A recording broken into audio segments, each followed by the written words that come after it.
You're listening to the Get Palliative Care podcast, which shares real-life stories of people living with serious illnesses. Here, we dive into how palliative care has helped them regain their quality of life.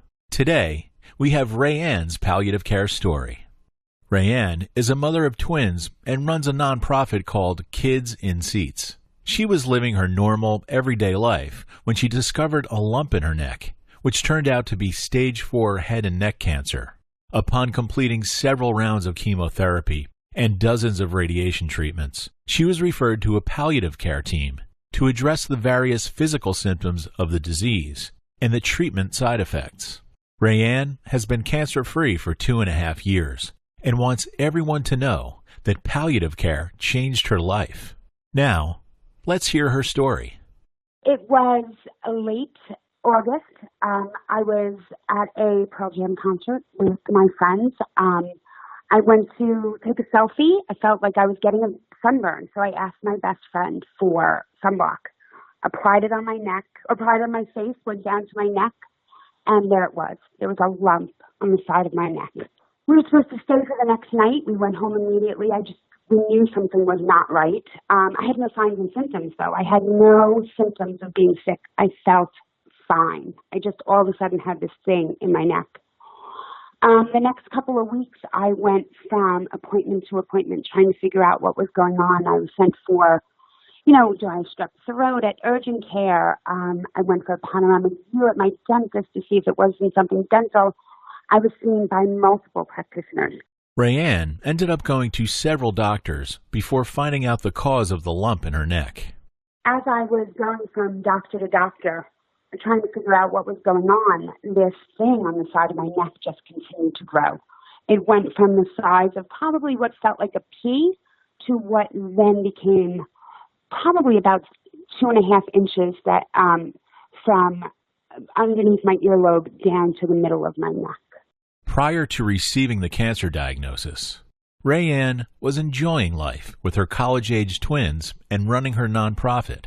Rae Anne finished her treatment and went home to recover.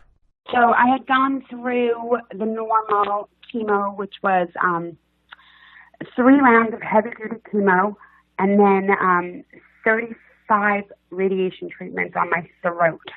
After that was all done, I was bald and burnt and just wiped from treatment. I had a feeding tube in. They sent me home and they said, all right, Rae Anne, go home and marinate. This was April. Go home and marinate. We're going to see you in July for a PET scan. And I was just like, what? You go from being at the hospital 3-4 times a week to now go home for 3 months. So I went home. I slept a lot. Couldn't eat. Was feeding from a feeding tube.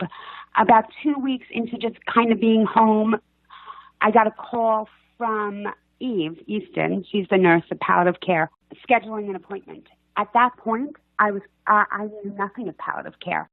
One of the important roles of palliative care is to focus on the relief of symptoms and stress of a serious illness. The goal is to improve quality of life for both the patient and the family. In Rae Anne's case, palliative care also added a human touch to the treatment process and recovery. They were there when treatment was finished, and now we were waiting to see if it all worked. You can't do a PET scan for 3 months because everything that has been treated comes up as, the term they used was hot. So there is a waiting time where you have to, you just have to let it all work before they can rescan you to see if it's still there. Palliative care came in and provided me with with monitoring that I needed, peace of mind that there was somebody there, that if I had a question, my phone calls would be returned in a matter of like 15 minutes if I needed them. I was having a hard time with a feeding tube. I was having a really hard time taking in any kind of nourishment. They walked us through that. They got me through that point. They got my family through that point, which was uber important because at that point I wasn't even advocating for myself. It was actually my sister who was doing a lot of that. So they worked so intensely with her. Rae Anne was learning how much palliative care was going to be able to help her, and how it's an extra layer of support in addition to her cancer treatment team. They monitored all like the side effects from the chemo, like why were my feet and fingers tingling? Why when I bent my neck was I feeling like electric shocks?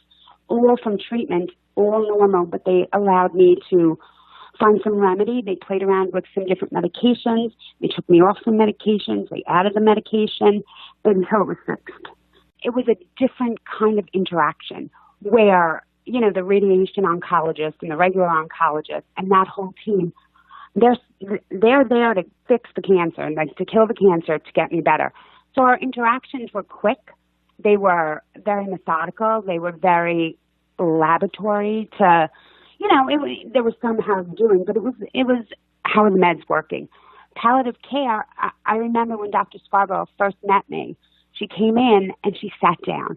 And my first appointment was probably over an hour, just really talking about how I was feeling, what was going on. There was a lot of concern about like how, not only how I was doing physically, but how I was doing emotionally, helping me guide through that. They connected me.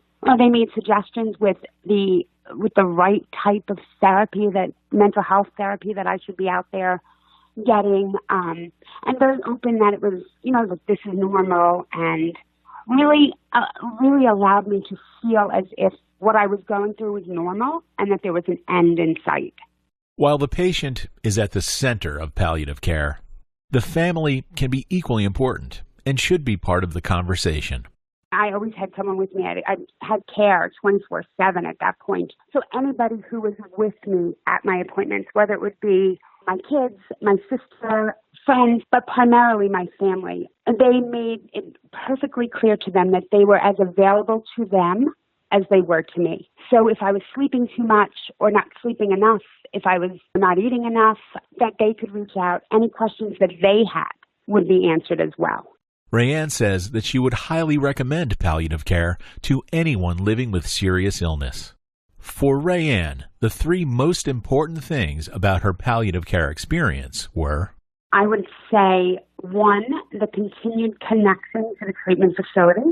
Second would be the ability to have the resources that they made available to me. So it was the side effect, the symptoms of different side effects from the different drugs that I was given and the different radiation treatments I was given. That was huge.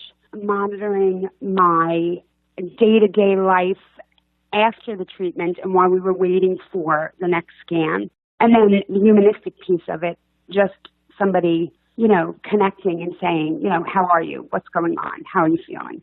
What's right? And, you know, what I loved about it is that Eve would ask me when I spoke to her on the phone, what's feeling good today? It wasn't always negative. It was a lot of positives. What's feeling good today? That's usually how we'd start. So it was always very positively framed. She had some advice regarding palliative care for other patients. I think I would share with other patients that it is the most valuable part of treatment because it enabled me to feel as if I was going to feel better again. That was my experience with palliative care, that there was an opportunity and a team of caregivers that were going to make sure that my next step in my cancer journey was smooth.